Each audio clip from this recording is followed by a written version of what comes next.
Good morning students. In the previous period we had completed up to army were given a good treatment. आपण पाहिलं होतं की शिवाजी महाराजांनी अफजल खानाच्या सैन्यातील जे सैनिक अधिकारी त्यांच्या हाती लागले होते त्यांना सुद्धा त्यांनी चांगली वागणूक दिली होती. आता पुढलं बघणार आहोत. The expedition of Siddi Jauhar म्हणजे सिद्दी जौहरची स्वारी. After the annihilation of Afzal Khan, Shivaji Maharaj captured the Adil Shahi fort of Pannala, Vasantgarh and Khelna. He renamed Khelna as Vishalgarh. Shivaji Maharaj had posed a big challenge before the Adil Shahi. Therefore, the Adil Shah sent Siddhi Jauhar, the Sardar of the Kurnool region, against Shivaji Maharaj in 1660 CE. The Adil Shah gave Siddhi a title, Salabat Ristum A. Jaman, Baji Ghorpade and Afzal Khan's son Fazal Khan were also there to help Siddhi Jauhar. In these circumstances, Shivaji Maharaj took shelter in the Pannala fort.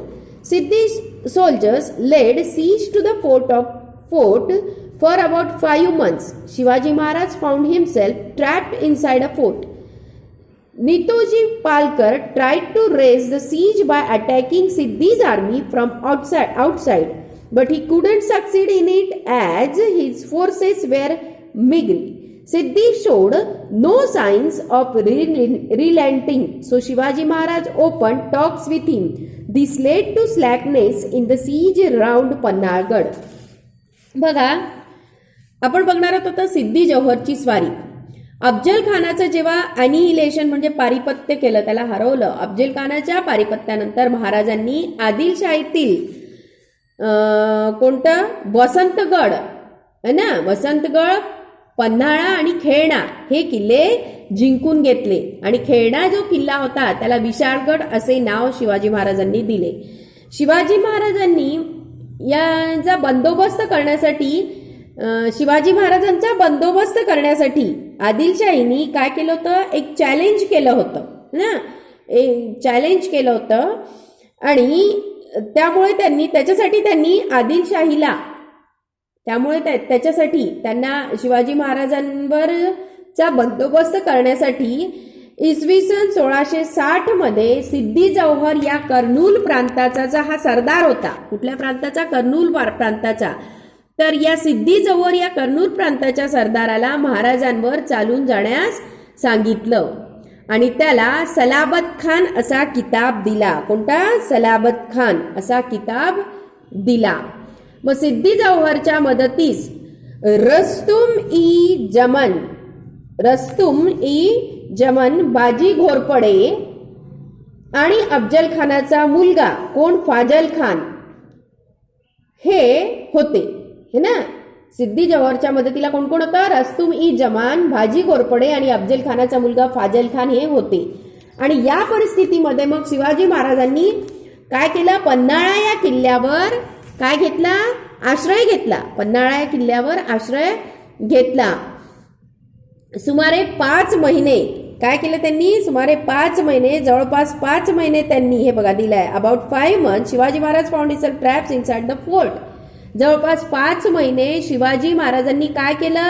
सिद्धीच्या सैनिकांचा शिवाजी महाराजांनी नाही, सिद्धी जौहरनी सुमारे 5 महिने पन्हाळगडाला वेढा दिलेला होता आणि या वेढ्यातून बाहेर पडणं महाराजांना खूप कठीण झालं होतं शिवाजी महाराजांना. तेव्हा मग नेताजी पालकर, कोण? नेताजी पालकर ना, यांनी बाहेरून सिद्धीच्या सैन्यावर हल्ला करून वेढा उठवण्याचा प्रयत्न केला, परंतु त्यांचे सैन्य थोडे असल्याने हा प्रयत्न काय झाला? यशस्वी झाला नाही, तर अयशस्वी झाला. आणि सिद्धी काय करेल? सिद्धी जौहर वेढा उठवेल असं वाटत नव्हतं, असं काही लक्षात येत नव्हतं की सिद्धी हा वेढा म्हणजे बा त्याचा जो पुन्हा पन्हाळगडाला वेढा होता तो काढेल असं वाटत नव्हतं.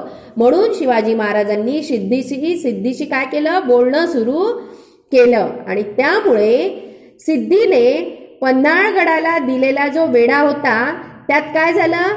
थोडं म्हणजे तो वेढा थोडा त्याच्यामध्ये ढील देण्यात आली त्या वेढ्यामध्ये, आणि या ढिलाचा फायदा शिवाजी महाराजांनी घेतला. कळलं का? या ढिलाचा फायदा शिवाजी महाराजांनी घेतला. शिवाजी महाराज टूक ॲडव्हान्टेज ऑफ दिस सिच्युएशन, म्हणजे शिवाजी महाराजांनी या परिस्थितीचा फायदा घेतला. Okay students, like this we have completed this lesson up to advantage this situation. Okay, in the next period we will discuss this portion of this lesson which is on 22. Okay students, now the homework is you have to read this lesson, learn and write difficult words of this lesson in your history notebook and learn by heart. Okay students, thank you.